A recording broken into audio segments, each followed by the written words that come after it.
You have things that you love, like a book or movie, that are really cool, so it makes you violently angry that people don't talk about it more. For me, it's this series called Blacksad.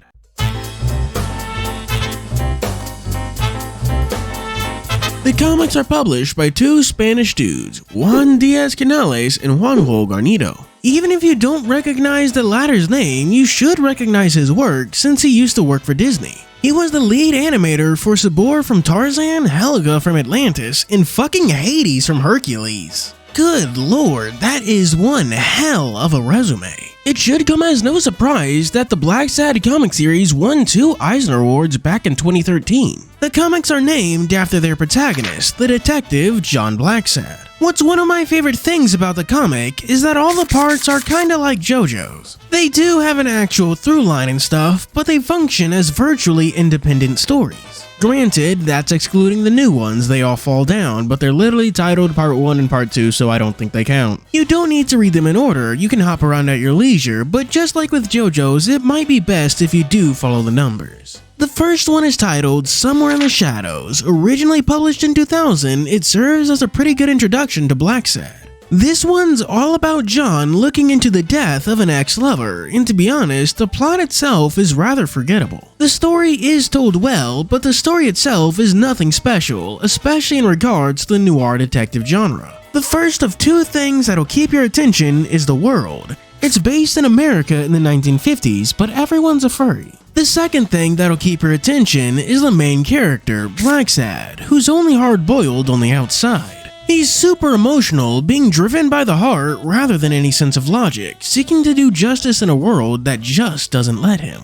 There's also Smirnov, the police commissioner who's, well, I don't want to call him a good person, more like he wants to do good, but is inevitably just as corrupt as Blacksad. The plot's quite light on important characters. Blacksad and Smirnov are pretty much the only ones that show up in later books and are actually important. And that's fine, the story is good enough, but the art, my god, the art, it's great. Both the authors have been working in comics for like 20-something years, and their experience shows. The most impressive thing, I think, is later on in the 4th book when they do this. There's a reason you rarely see characters have leaf shadows on them like this. It's because it's hard as fuck to draw, and my god, this looks so good. The art for Blacksad is done in gorgeous watercolors that somehow manage to be both bright and dreary. This is especially true in Somewhere in the Shadows. Colors are muted, and yet it's always easy to tell what they are.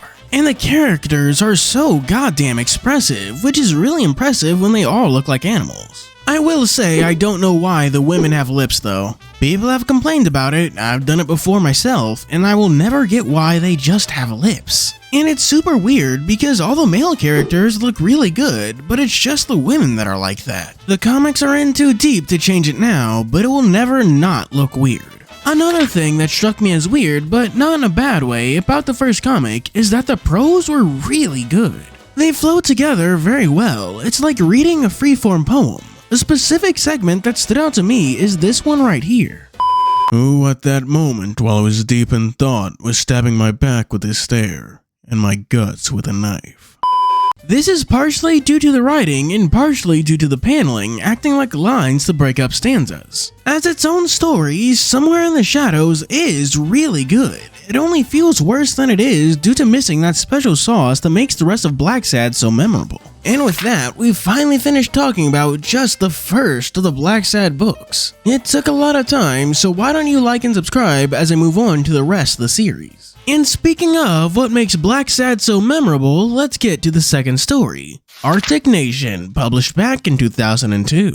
Remember how I said Blacksad takes place in the 1950s? Well, the setting isn't just window dressing. Blacksad makes heavy use of the social problems and challenges facing a post-World War II America. Somewhere in the Shadows touches upon business corruption, but that's a topic the comic revisits way later with much more focus. But Blacksad the series putting certain aspects of America under a microscope with its stories really got started here in Arctic Nation. This story is all about racism, opening with the lynching of I'm guessing a vulture of some sort. This story takes Blacksad to a suburb called The Line, looking for a missing girl. Of course, given the color of her fur, everyone suspects the local police chief and head of the Ku Klux Klan, the Arctic Nation, to be behind it. This is where we get introduced to the most prominent side character in the Blacksad series, the fox named Weekly. He's a reporter and much more comedic than Blacksad himself, giving some nice contrast for when the story gets dark. And my god, does Arctic Nation get so fucking dark. Like to the point where I still think it's the darkest of all the Blacksad stories, and I'm including the fucking video game.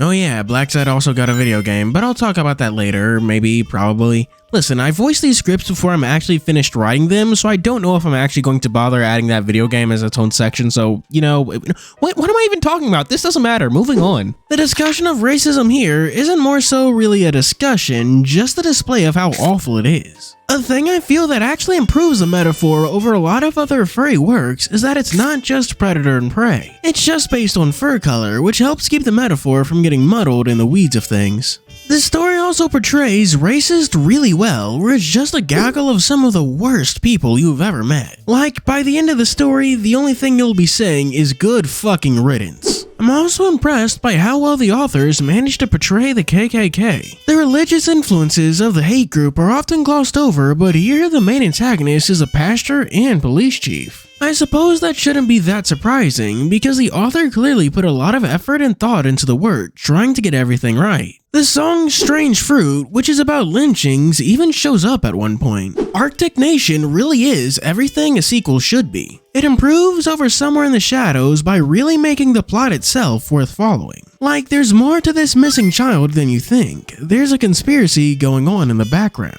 And by the end, it'll leave people dead, hurt some of those who deserved it, and some of those who didn't. And there's nothing Blacksad can really do about it. The ending gives Arctic Nation a distinct feeling of tragedy that none of the other books even come close to. On to a brighter topic, the next book came out in 2005, and it's called Red Soul, or Amarillo, which is French for Red Soul. I'm genuinely not sure which is the official title. I assume it's the French because that's the name used for the book on the Little Inlet. This story is focused on the American Red Scare, which was a time period in the United States history where there was a virulent anti-communist sentiment following the rise of the Soviet Union as a competitor to the United States. It caught a slew of academics, artists, actors, and intellectuals in its clutches, and in Red Soul, Blacksad too. It starts with our dear detective running into an old friend from his childhood and soon getting wrapped up in an attempted murder that quickly blows up into something much bigger than he thought. Like a threat to national security level big. The looming threat of nuclear war and the H-bomb are big parts of the story, and so is class struggle and inequality, which is a theme carried over from the last story, seeing the poor struggle for a better life only to ultimately fail. Maybe it's that it's been a long time since I last read it, or perhaps I was just too young. Actually, I definitely was way too young, given that there are some panels in these comics YouTube's NSFW policy won't let me show. But I thought the fourth story was my favorite, but after giving this a good reread and understanding everything in it, I'll be lying if I said I didn't really love this story. It's actually around this time that I noticed some changes in the art style. Maybe it was unintentional because there are huge gaps of time between each volume, but things have definitely become less dreary and much brighter in aesthetic and tone. And you know what? After reading Arctic Nation, you'll be happy for it. I also saved talking about this for Red Soul because I think it has the best use of it. I generally break down furry stories into two kinds. The first is where it focuses on the animal aspects. Think of Beastars, or basically everything Nagabi has made, where despite being anthro, they are decidedly animals. Blacksad, however, exists on the opposite end of the spectrum, but in a really good way. The anthro animals are more like visual flair, letting the audience get an idea of the character's personality without as many words. For example, the assassin in the first book is a snake, dogs are detectives, and Blacksad and Weekly are cat and fox respectively. Superficially similar to dogs in that cats and dogs are house pets and foxes are canines, but decidedly not dogs to show that while they do investigate and stuff, they aren't necessarily the law. I often rag on stories where the characters being animals doesn't really tie into anything, but Blacksad really makes it work for it. The reason I bring it up now is because Blacksad does on occasion reference real people, in Red Soul the big one being... Okay, the big one aside from Hitler being a cat as a reference to Mouse is Senator Gallo being a riff on Senator McCarthy, who was a prolific part of American anti-communism to the point where his style of anti-communist witch hunts is specifically called McCarthyism. Blacksad chooses to depict him as a rooster for his propensity to, let's say, make impassioned warnings. It's really cute and I really love it, but this section has gone on long enough, so that's where I'm going to finish talking about Red Soul. The next Blacksad story is A Silent Hell, which is all about Blacksad and Weekly taking a case in New Orleans. There's a record producer, La Chapelle, who's dying, and he wants Blacksad to find one of his prized musicians, Sebastian. Not find him before someone hurts him, but find the dope addict before he hurts himself. Or maybe that's just what the old goat wants Blacksad to think. Because there's things far more dangerous than bad dope in New Orleans tonight. Of course, in Blacksad tradition, the ending is quite mixed, where good things happen to people that don't deserve it, and good things happen to those that do, and some of the worst of us manage to get off scot-free. As you may have guessed, two of the big topics for this story is the African-American jazz music scene and drugs. However, I find its discussion of drugs to be much more interesting. At first glance, you'd think it's all about illicit substances before it slowly transforms into snake oil and the lingering effects it can have on people. The story also makes fantastic use of its setting, including various elements of New Orleans culture into itself. It creates an opportunity for A Silent Hell to have some of the best art out of all the Blacksad books in my opinion. That page with the leaf shadows is from this book, and this page is often thrown around online as an example of good artwork, and yeah, I can see why. The level of detail capturing the chaotic minutia of Mardi Gras in gorgeous watercolor. My personal favorite has to be the moments where the comic gets more trippy and psychedelic. The art's fucked up, gruesome, and graphic in a way that Blacksad normally isn't, making it really stand out to you. A Silent Hell also toes the line between magic and reality, making you wonder how much is and isn't supernatural. Characters doubt Madame Gibraltar's magic healing abilities, and yet Faust is still alive, and then there's Blacksad's guardian angel. He saves Blacksad in the story, and if you pay attention to the comic's back cover, you'll see he also saved the younger Blacksad once upon a time. And Blacksad being saved as a child isn't an event that's even offhandedly mentioned in A Silent Hell or any of the further books. And yet, we aren't even told his name. Blacksad does have a propensity for leaving us hanging and answering questions in later work, so who knows? Maybe in 5 years we'll learn that the orange cat is Blacksad's brother or daddy or something. All I know is that A Silent Hell is a really good story that I'm sure will stick with you.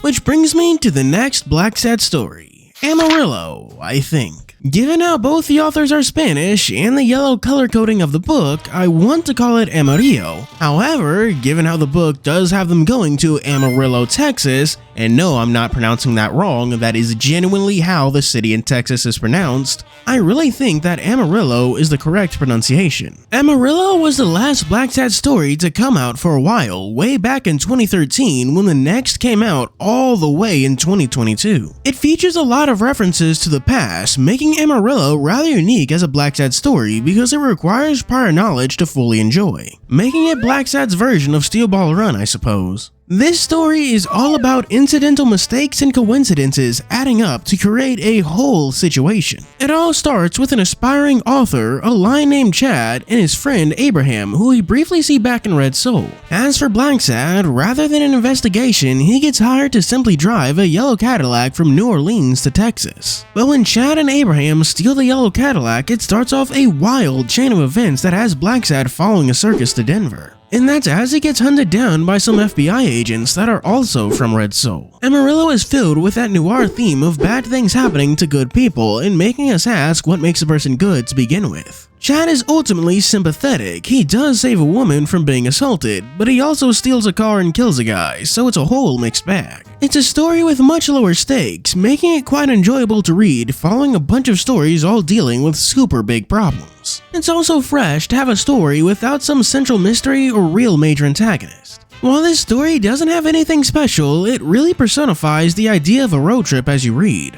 You go so many places, from New Orleans to Texas to Denver, meeting so many people like Chad, the bikers, and even Blacksad's sister. And at the end, you can only sit down and take in the journey. If you're binging Blacksad, then Amarillo is really like toothpaste, a palate cleanser that'll help keep you refreshed and engaged with the following stories. And with Amarillo done, I suppose it's time for me to talk about the video game, Blacksad, Under the Skin. It released back in 2019, and while not directly written, the original creators were consultants for visuals and story. Placing it onto the actual timeline is iffy, but I kinda just guess it's set sometimes after Amarillo. The game is all about the death of Joe Dunn, who runs a boxing gym and is the mentor of Bobby Yale, who has an important prize fight coming up. Officially, it's been ruled a suicide, but I think we all know that it's not. The game's plot is themed around sports corruption, ranging from doping to bribery and/or betting and even conspiracy. It's a unique topic that made the story quite fresh to go through even on a second playthrough I live streamed way back when. I found that even my chat was super engaged because it's quite hard to tell exactly where the story is going and how it'll end. The music and visuals are really good, especially considering the game came from a small studio. I've actually been, or at least I plan to as I write this, to use the game's OST in the background of this video. In regards to the gameplay, it's basically The Wolf Among Us, but with Blacksad. You walk, you talk, and you collect clues. The game does have a fun little connected dot system that I am unfortunately very bad at. However, the game's biggest issue is by far the bugs. On one live stream, the game was mired with problems, and I'm pretty sure it crashed. And yet, on the following stream, I had no issues whatsoever. It's a toss-up on whether or not the game will be even buggier than Sonic 06 or Smooth Sailing, and there's no in between. Which is a shame because when it's working, Under the Skin is really good. I like the game a lot, but that's so long as it's working. Basically, Blacksad Under the Skin is Sonic 06 if it had a good story. And now we're going back to the comics with the most recently released issue, a double feature being a story told in two parts. Blacksad, They All Fall Down. They All Fall Down is a bit different from the other books because we, the audience, know pretty quickly who's behind it. It's him, the businessman Solomon. Hell, he's even featured ominously on the cover. But the story lets itself take its time before letting our main characters come to that conclusion, and the second part is all about them trying to nail him for it. It's a good setup that helps differentiate They All Fall Down from all the other stories and fits its nature as being a two-parter. The story revisits the themes of business corruption that was prevalent back in the first book with a renewed lens. It's all about throwing our perceptions off, making us wonder who really is the victim here. Like even the Union going against Solomon isn't so squeaky clean. And for like the first book, Weekly's on the side of Solomon. On the surface, Solomon seems trustworthy and admirable, but we quickly get to see why he's a bird of prey. He ruthlessly moves forward, stepping on and over people to make his legacy, manipulating person after person and killing without hesitation. On top of revisiting themes, characters from Red Soul also make reappearances, helping create a better through line from previous books to this one. The more solid through line is actually something They All Fall Down does really well, making it feel connected to the other stories. Like, remember how Weekly was talking himself up about his position in the paper back in Arctic Nation? We find out that he wasn't pulling our leg. He actually is famous with his buddies, which is a neat little callback. Even characters like Smirnov's Fox Lieutenant has a bigger role in this, which is neat for someone who's been there since the beginning but never really done anything. The thing that impressed me most about They All Fall Down is how the ending will blindside you. It's this tiny thread that's introduced, and in the chaos of hunting down Solomon, it's easily forgotten, only for it to come crashing to the forefront in the final pages. You'll genuinely be sitting there wondering how you could forget such an important character. Considering how long it's been since the last book came out, They All Fall Down is a great follow-up that I recommend you read. And with that, we're finally done talking about They All Fall Down. I might as well end the video here because it's not like I have much else to say other than read the entire Blacksad series. So as always, let's get to our Patreon shoutouts. For 3 stars, we have special thanks to Choron, SkyKing64, 87 Werrell, Garen LaFay, Zara Chow, Venomous, Rylaboom378, and Jay Stassi. For 4 stars, we have Miki Moon, McCoides, and Otterly All, assembling the puzzle. And for our Super D-Tuper special 5-star shoutouts, we have first, The Good Old Days, The Private Eye. Followed by Hodari Lion, The Cat Curiosity. Thank you for watching. Do be sure to like and subscribe. As always, this is Rose Fury signing out.